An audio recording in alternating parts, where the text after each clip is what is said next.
Oke, hello guys. Jadi pada video sebelumnya saya sudah sempat menjelaskan tentang bagaimana cara membuat trigger dan store prosedur. Kemudian sekarang saya akan menjelaskan tentang bagaimana cara membuat kursor. Jadi kursor ini biasanya digunakan untuk melakukan iterasi pada suatu tabel. Oke, jadi pada kali ini saya menggunakan database absensi. Di sini saya sudah menyediakan tabel-tabelnya. Di sini ada tabel absen harian, log mahasiswa, log absen, mahasiswa dan rekap absen. Jadi sekarang ini saya akan berfokus pada tabel absen harian dan tabel rekap absen. Jadi nanti saya akan melakukan perhitungan pada tabel absen harian, kemudian memasukkan hasil perhitungan tersebut ke dalam tabel rekap absen. Oke, kita langsung aja. Jadi di sini saya akan membuat dua jenis store prosedur ya. Yang pertama itu store prosedur untuk menghitung absen harian, dan kemudian store prosedur yang kedua itu saya lakukan untuk melakukan kursor ya. Saya buat untuk melakukan kursor. Oke, langsung aja kita masuk. Di sini saya akan menggunakan delimiter dulu agar dapat membedakan titik koma dengan slash. Oke, kemudian kita create prosedur. Saya menamakannya count absen ya. Sini menggunakan parameter, langsung aja dulu di bawah. Sini saya menggunakan parameter ID, namanya ID dengan integer. Parameter in namanya ID dengan tipe data integer. Out CH dan integer. Jadi CH ini saya buat namanya untuk menyingkat dari nama count hadir ya. Jadi seperti itu. Makanya jadi CH. Kemudian kita langsung begin. Mulai set di sini. CH sama dengan sum hadir from tabel absen page harian, tabel absen harian where ID mahasiswa sama dengan ID. Oke, kemudian di sini n, langsung aja enter. Oke, ini prosedur sudah dibuat. Jadi nanti prosedur ini dia berfungsi untuk melakukan counting. Nah, jadi misalkan ada mahasiswa 1, dia di count hadirnya berapa kali seperti itu. Kemudian kita langsung ke store prosedur untuk kursor ya. Jadi di sini saya langsung buat aja create prosedur. Namanya itu saya buat menjadi kursor ya, kursor absen. Tadi kan count absen, sekarang kursor absen. Ya. Jadi di sini tidak perlu parameter ya.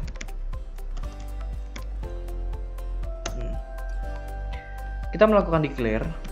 Kita declare dulu. Ini suatu variabel ya. Declare IDC, variabelnya integer. Kemudian declare ya, nama si, saya bilang nama si, itu maksudnya si kursor ya, cuman sekedar nama aja. Varchar dengan panjangnya itu 30 maksimalnya. Kemudian declare lagi dan jadi dan ini yang nantinya sebagai tanda apakah kursor sudah selesai atau belum ya. Di sini saya akan menggunakan defaultnya 0, jadi isinya values-nya 0 untuk done. Kemudian declare lagi. Nah, ini di sini letak untuk mulai melakukan kursornya ya. Declare prod record, nama kursornya itu prod record. Oke. Sini kita pasang langsung kursor. Nah, for select ID mahasiswa. Jadi targetnya itu ID mahasiswa sama mahasiswa ya. Nama mahasiswa dari tabel mahasiswa. Order by ID mahasiswa. Oke. Kemudian kita lakukan declare lagi ya. Declare lagi continue.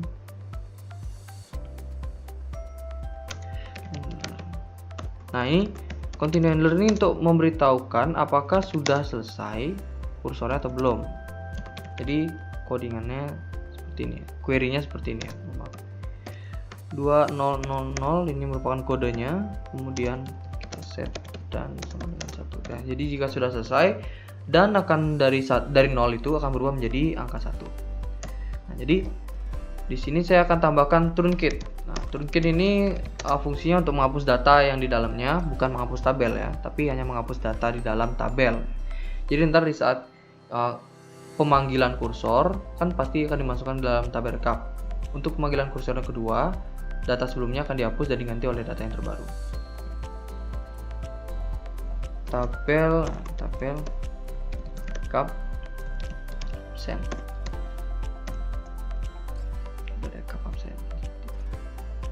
Kemudian di sini saya open ya. Oke, dari sini mulai prosesnya. Open dulu prod recordnya yang tadi sudah dibuat ya. Kita buka dulu. Kemudian kita lakukan perulangan. While not done, saya minta untuk melakukan ini. Fetch prod record. Jadi kita melakukan fetch pada prod record ke dalam. Nah, prod record ke dalam IDC dan nama si. Jadi seperti itu. Saya mau biar ini tuh nyambung gitu. Melakukan fetch ya. Jadi mahasiswa di fetch sama IDC. Kemudian nama mahasiswa di fetch sama nama si, seperti itu. Kemudian langsung lanjut untuk memanggil ya. Setelah itu panggil yang sur prosedur tadi. Nah, disinilah kita melakukan perhitungan. Jadi dipanggil. Nah, mulai dari sini kita masuk ke sini dia. Set. Masuk ke sini dan kemudian diproses di sini. Nah, baru keluar lagi dan masuk ke dalam sini lagi. Oke, kita panggil namanya tadi adalah count absen. Count absen, outputnya tadi kan innya IDC ya. Kita minta innya tuh IDC biar tahu yang mana yang harus dihitung. Kemudian outputnya @a ya, seperti itu. Oke, if jika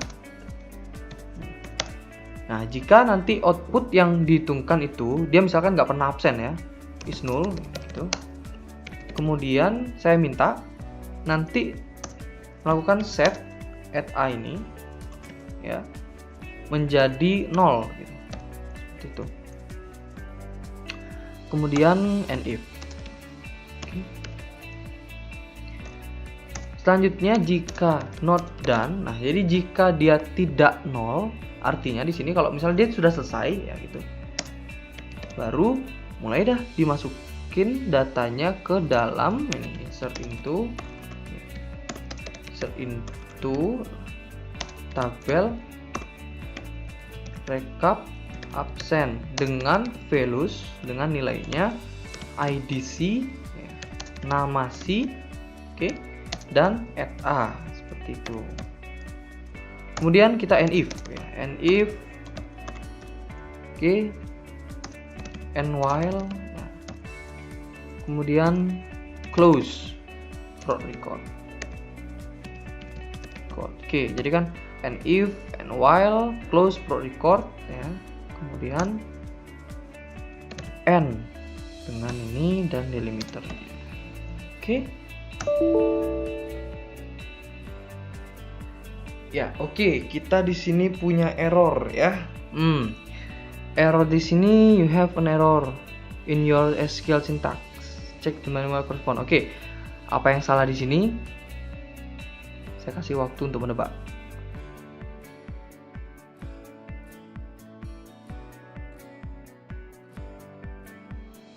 Oke. Jadi jawabannya yang salah itu ada di sini.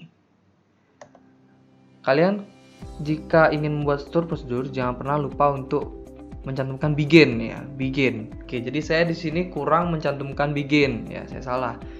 Oke, jadi kita ulang lagi nih.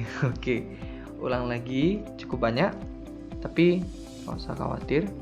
Kalian bisa melakukannya ini untuk mengembalikan yang sudah kalian inputkan tadi dengan arah panah atas ya di keyboard kalian itu, row atas ya gitu. Tapi kalau nggak mau gitu juga boleh, kita langsung aja ketik aja ulang, nggak apa-apa. Oke, jadi ini sudah saya buat ulang. Di sini sudah ada begin ya. Jadi dan sini sudah dikatakan query oke. Mantap. Sip. Jadi seperti yang saya jelaskan tadi, kursor untuk melakukan iterasi. Mari kita coba. Kita tes sekarang. Tes apakah mau ini kursornya. Call tadi kursornya namanya kursor absen. Oke. Kita start. Mantap. Berjalan. Kita cek. Tadi kursor itu setelah diproses akan dimasukkan ke dalam tabel rekap absen. Maka kita cek sekarang tabel rekap absennya apakah sudah masuk ke sana datanya. Oh ya, kita ceknya dua aja ya. Jadi kita akan mencekkan apakah benar, bukan hanya sekedar ada saja. Kita cek juga, kita buka di sini tabel absen harian. Ya. Tabel absen harian di sini kita buka. Save. Oke, masih kosong. Sepertinya nanti kita akan lakukan ini dulu. Berarti kalau di sini masih kosong, di sini juga bakal kosong ya. Oh ya, masih kosong. Oke, kita insert into aja. Oke, biar cepat. Oke, jadi saya sudah masukin datanya. Kita cek dulu. Select from tabel absen harian. Ya, sini sudah ada datanya ya. Kita bisa lihat di sini ada 5 mahasiswa dan mereka hadir pada tanggal segini. Yang hadir itu hanya ini, dan yang tidak hadir ada ini. Oke, kita langsung ulang lagi kursornya karena tadi masih kosong. Call lagi kursor absen. Ya, query oke lagi. Cek sekarang di dalam tabel rekap absen apakah sudah masuk atau belum. Nah, ini dia. Jadi di sini nama mahasiswa diambil dari ini ya, dari tabel mahasiswa. Nah, jadi namanya diambil dari sini seperti yang ada di query kita. Di sini ada prod record. Kita mengambil dulu nama dan ID-nya dari tabel mahasiswa. Sini, nama dan ID dari tabel mahasiswa. Kemudian dimasukkan ke dalam variabel IDC dan nama C. Nah, jadi ntar dari IDC dan nama C itu dimasukkan ke dalam tabel rekap absen. Nah, seperti itu. Jadi di sini udah ada ID 1 Jaka 1. Dia hadir selama 2 hari ini, dia hadir sekali. Nah, seperti itu rekap absen. Kita lihat di sini. ID mahasiswa 1 apakah benar sekali? Ini 1 kan ya. Ini 1 0. Oke, sekali. Kemudian Jiki ID mahasiswanya tuh 2. Ya. 2 dan di sini 0, di sini 1. Oke. Benar, 1. Juku 3 1 3 ya 2 dan 4 itu JK 1 oke 5 0 ya. Jadi seperti inilah fungsi kursor ya, melakukan iterasi. Jadi kita tuh nggak perlu untuk melakukan input secara manual ya, mungkin bisa tapi itu akan lama jadinya. Maka inilah yang digunakan untuk melakukan iterasi. Oke, sekian dari kursor yang dapat saya jelaskan. Di sini sudah kita pelajari bagaimana cara membuat kursor ya. Kemudian di sini pemanggilannya di sini sudah. Dan di sini juga ada error sudah. Oke. Jadi ini kekeliruan saya. Saya lupa menaruh begin. Jadi untuk kalian diingat juga untuk menaruh begin dan titik koma seperti ini dan sebagainya, itu mempengaruhi kan, soalnya itu mempengaruhi. Oke. Jadi saya rasa sekian, dan jika ada yang ingin didiskusikan boleh di komentar, nanti lontarkan pertanyaan atau diskusi di sana bersama dengan penonton lainnya, dan kita bisa sharing di sana pengalaman juga, mungkin sharing error yang pernah kalian alami seperti itu dan sebagainya. Ya, jadi jika ini bermanfaat silakan di like dan jangan lupa di subscribe. Oke. ya. Jadi kalau bisa di-share karena ini suatu ilmu dan kita perlu melakukan sharing agar semua orang juga dapat mempelajarinya. Ya. Terima kasih dan see you on the next video. Goodbye.